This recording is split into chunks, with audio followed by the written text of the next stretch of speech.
वैसे जरूरी नहीं है, लेकिन वीडियो को लाइक या फिर डिसलाइक कर दिया करें। इस मूवी के स्टार्ट में हम बारबरा नाम की एक छोटी लड़की को देखते हैं जो जंगल में जाकर एक रेड कलर का जूस बना रही होती है। जूस बनाने के बाद वो उसे जंगल में अलग अलग जगहों पर डाल देती है और फिर वो थोड़ी ही दूर एक जगह पर जाकर छुप जाती है। इसका मतलब ये था कि वो किसी को ट्रैप करने की कोशिश कर रही थी। इसके फौरन बाद हम एक डरावने से हाथ को देखते हैं जो कि उस जूस को हाथ लगाता है और ये सब कुछ दूर खड़ी बारबरा भी देख रही थी। इसके बाद हमें बारबरा की सिस्टर दिखाई जाती है जो कि अपने सिबलिंग्स के लिए खाना बना रही थी। इसी दौरान बारबरा का भाई अपने फ्रेंड्स के साथ वीडियो गेम खेल रहा था जिससे वो काफी शोर कर रहे थे, जिसकी वजह से बारबरा को गुस्सा आता है और वो टीवी बंद कर देती है और कहती है कि तुम्हें बिजली बचानी चाहिए, टाइम वेस्ट मत करो अपना। इस बात की वजह से बारबरा के भाई को काफी गुस्सा आता है। फिर जब बारबरा की सिस्टर उनसे खाना खाने के लिए कहती है तो उसका भाई उसे कहता है कि मुझे खाने में मीट चाहिए था। ये कहकर वो गुस्सा होते हुए वहाँ से चला जाता है। यहाँ पर हमें पता चलता है कि बारबरा की सिस्टर अकेले ही अपने सिबलिंग्स का ख्याल रख रही है। इसके बाद हम देखते हैं कि बारबरा जब ऊपर वाले रूम में जाने की कोशिश करती है तो उसे वहाँ पर अजीब सी आवाज सुनाई देती है जिसकी वजह से वो काफी डर जाती है और वहाँ से भाग जाती है। फिर बारबरा अपने पर्स की पॉकेट में एक छोटा सा हैमर रखती है। इसके बाद नेक्स्ट डे हम बारबरा को एक टूटी हुई ट्रेन के पास देखते हैं जिस ट्रेन पर बारबरा एक साइन बनाती है। इसके बाद वो एक बीच पर चली जाती है जहाँ पर सोफिया नाम की एक लड़की आकर बारबरा से बात करने की कोशिश करती है, लेकिन बारबरा उसकी बातों में इंटरेस्ट नहीं ले रही थी और वो उस लड़की से काफी रूडली बात कर रही थी। फिर नेक्स्ट डे जब बारबरा स्कूल जा रही होती है तो उसे सोफिया एक बार फिर से मिलती है और वो बारबरा को उसके साथ बस में बैठने के लिए कहती है, लेकिन बारबरा उसे साफ इनकार कर देती है। इसके बाद जब बारबरा स्कूल पहुँचती है तो वो अपने बनाए हुए साइंस को काउंट करने लगती है और उसे ऐसा करता उसकी क्लास टीचर देख लेती है, इसीलिए वो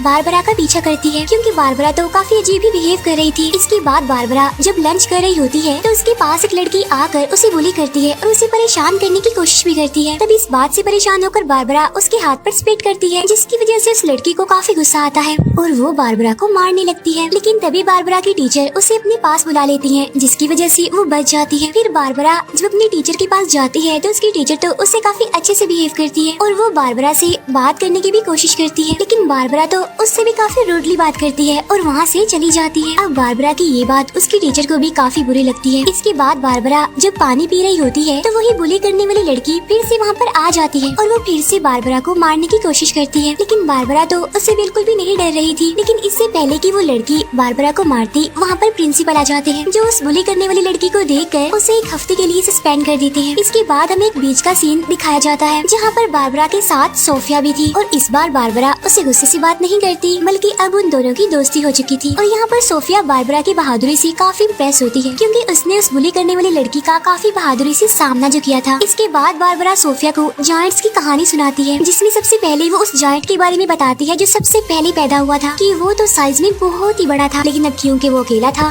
तो इसीलिए उसने खुद को मार दिया, जिसकी बॉडी से बहुत सारे जायंट्स पैदा हुए जिनमें एक तो वो जायंट्स थे जो बर्फ में रहते थे, दूसरे वो जायंट्स थे जो एक ही दफा में बहुत सारे लोगों को मार देते थे, तीसरे जायंट्स वो थे जो बच्चों के खून से नहाया करते थे और एक जायंट्स वो भी होते हैं जो तुम्हें तभी नजर आते हैं जब बाकी जायंट्स तुम्हारे आसपास आने वाले होते हैं और इनसे भी खतरनाक होते हैं टाइटन्स जिनकी सिर्फ आवाज सुनकर ही इंसान कांप उठे। अब बारबरा की बातें सुनकर सोफिया काफी डर जाती है। बारबरा उसे ये भी बताती है कि इन सब जायंट्स को पकड़ने के लिए मैं एक ट्रैप भी बनाती हूँ ताकि मेरे ट्रैप में वो जायंट्स फंस जाएं और मैं उन्हें मार सकूं। इसी दौरान बारबरा उसे अपनी पॉकेट में रखे हुए छोटे से हैमर के बारे में बताती है कि वो हैमर जायंट्स की हड्डियों से बना हुआ है जिसकी मदद से वो सारे जायंट्स को मार डालेगी। अब यहाँ पर हमें पता चलता है कि इस हैमर को तभी निकालना है जब उसकी जरूरत हो।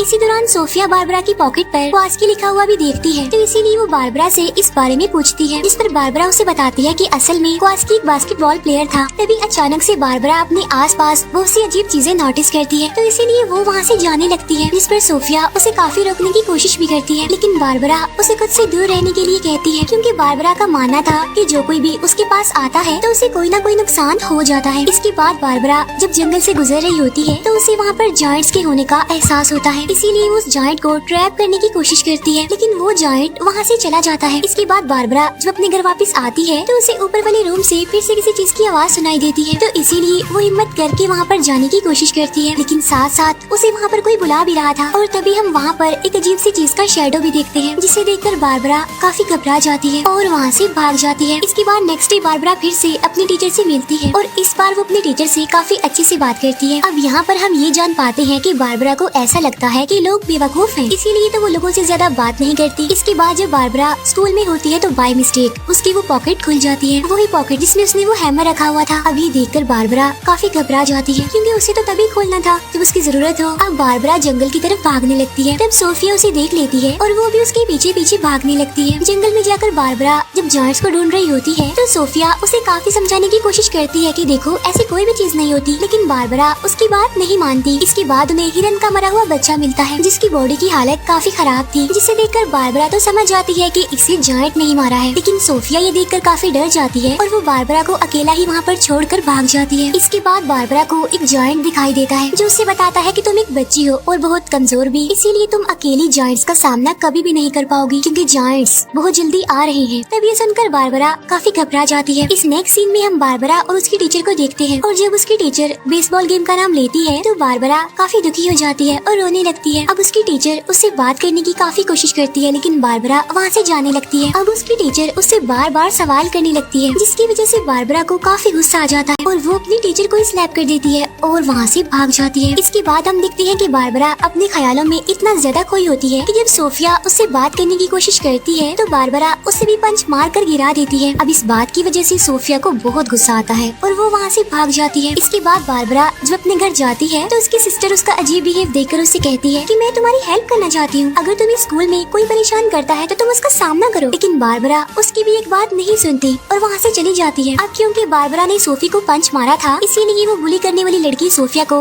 बारबरा के खिलाफ भड़काती है और उससे बारबरा का सीक्रेट भी पूछती है। तभी सुनकर सोफिया उसे उसी बीच पर ले जाती है जहाँ पर वो अक्सर बारबरा के साथ आया करती थी। वहाँ पहुँचकर वो बुली करने वाली लड़की उन सारे ट्रैप्स को तोड़ देती है जो बारबरा ने बनाए थे। तभी बारबरा भी वहाँ पर पहुँच जाती है और वो उस बुली करने वाली लड़की को वहाँ पर देखकर काफी गुस्सा होती है। बारबरा उसे मारने के लिए अपना वो छोटा सा हैमर निकालती है, जिसे देखकर वो लड़की काफी हैरान रह जाती है क्योंकि वो तो सिर्फ एक छोटा सा हड्डी का टुकड़ा था। लेकिन इससे पहले कि बारबरा कुछ समझ पाती, वो बुली करने वाली लड़की उसे पंच मार कर गिरा देती है। तब उस लड़की की बाकी फ्रेंड्स भी बारबरा पर अटैक कर देती है और उसे इतना मारती है कि बेहोश कर देती है। इसके बाद जब बारबरा की आँख खुलती है तो वो खुद को अपने ऊपर वाले रूम में पाती है, जिसकी वजह से वो काफी डर जाती है। वो देखती है कि रूम के बाहर सोफिया खड़ी हुई है और वो उसे पूछती है कि तुम मुझे यहाँ ऊपर क्यों लेकर आई हो, तुम्हें पता नहीं यहाँ पर जायंट्स हैं। ये सुनकर सोफिया डर जाती है और वहाँ से भाग जाती है। इसके बाद बारबरा डरते हुए अपने घर से बाहर आकर अपने टीचर के पास जाती है, जहाँ पर वो अपनी टीचर से बात करने की कोशिश करती है, लेकिन उसकी टीचर उसकी बात पर ध्यान नहीं दे पाती क्योंकि वो अपनी फैमिली के साथ बिजी होती है। तब बारबरा उसे कहती है कि सब मरने वाले हैं।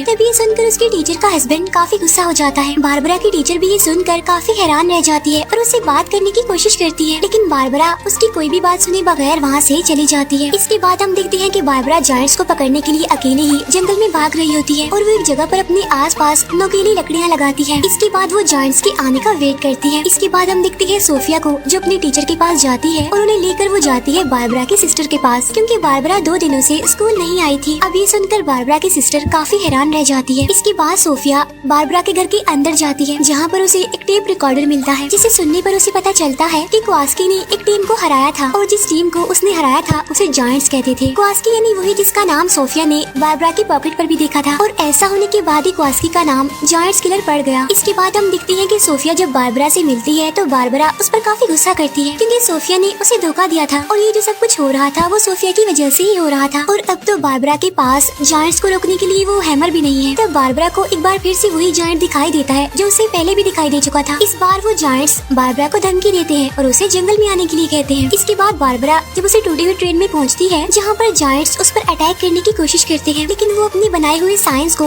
इलेक्ट्रिसिटी की मदद से एक्टिवेट कर देती है, जिसकी वजह से वहाँ पर आग लग जाती है और वहाँ पर जितने भी जायंट्स होते हैं वो सब मारे जाते हैं। इतनी ही देर में सोफिया भी वहाँ पर आ जाती है और वो ट्रेन को जलता हुआ देखकर काफी घबरा जाती है और इस बारे में वो बारबरा से पूछती है, जिस पर वो कहती है कि मैंने ऐसा करके तुम सबकी जान बचा ली है। इसके बाद वो वहाँ से चली जाती है। नेक्स्ट डे हम देखते हैं कि पूरे शहर का मौसम काफी खराब है और न्यूज में तो तूफान आने के बारे में बताया जाता है। इसी दौरान बारबरा की सिस्टर को उसका लेटर मिलता है जिसमें बारबरा अपनी बहन को सॉरी कहती है और तभी उसकी सिस्टर के पास बारबरा की टीचर की भी कॉल आती है जो उससे बारबरा के बारे में ही पूछती है। तब उसकी बहन बताती है कि बारबरा तो घर पर है ही नहीं। इसके बाद हम देखते हैं बारबरा को जो बारिश में भी उसी बीच पर होती है। वहाँ पर उसकी टीचर भी पहुँच जाती है जो उसे घर चलने के लिए कहती है, लेकिन बारबरा उनके साथ चलने चलने के लिए इनकार कर देती है और कहती है कि मुझे अपना काम खत्म करना है क्योंकि वो आ रहे हैं, यानी जायंट्स आ रहे हैं और मेरे पास उन्हें रोकने के लिए हैमर भी नहीं है। अब यहाँ पर हम देखते हैं कि बारबरा की टीचर बार बार उसे उसकी मदर की याद दिलाती है और उसे घर चलने के लिए कहती है। यहाँ पर हम जान पाते हैं कि असल में बारबरा की मदर बीमार है, इसीलिए तो उसकी टीचर उसे इस चीज का सामना करने के लिए कहती है। लेकिन हर बार की तरह बारबरा इस बार भी वहाँ से भाग जाती है। वो एक बीच के किनारे पहुँचती है जहाँ पर उसे सोफिया मिल जाती है। उस टाइम बारिश भी काफी तेज हो रही होती है। बारबरा सोफिया को वहाँ पर बने एक छोटे से घर में छुपा देती है और खुद वो अकेली ही जायंट्स का सामना करने के लिए बिल्कुल तैयार हो जाती है। और जब एक जायंट बारबरा पर अटैक करता है तो उस टाइम उसे अपनी पॉकेट से एक लाइट निकलती हुई दिखाई देती है और जब वो उस पॉकेट को खोलती है तो उसमें से एक हैमर निकलता है जो कि असली का था। फिर वो उस जायंट को कहती है कि तुम मेरी मदर को कभी भी नुकसान नहीं पहुंचा पाओगे। फिर बारबरा उसी हैमर से उस जायंट पर अटैक कर देती है जिसकी लाइट से वो जायंट इंजर्ड हो जाता है। इसके बाद हम देखते हैं कि वो जायंट बारबरा से बड़े ही प्यार से कहता है कि मैं तुम्हारी मदर को नहीं बल्कि तुम्हें लेने आया हूँ यहाँ पर। अब ये बात सुनकर बारबरा काफी हैरान होती है और उसे कहती है लेकिन मैंने तो तुम्हें हरा दिया। अब यहाँ पर बारबरा को ये बात पता चलती है कि वो चाहकर भी अपनी मदर को नहीं बचा सकती, जिसकी वजह से बारबरा काफी गुस्सा हो जाती है। इसी दौरान वो जायंट बारबरा को अपने हाथ में उठा लेता है और उसे खाने की कोशिश करता है, लेकिन बारबरा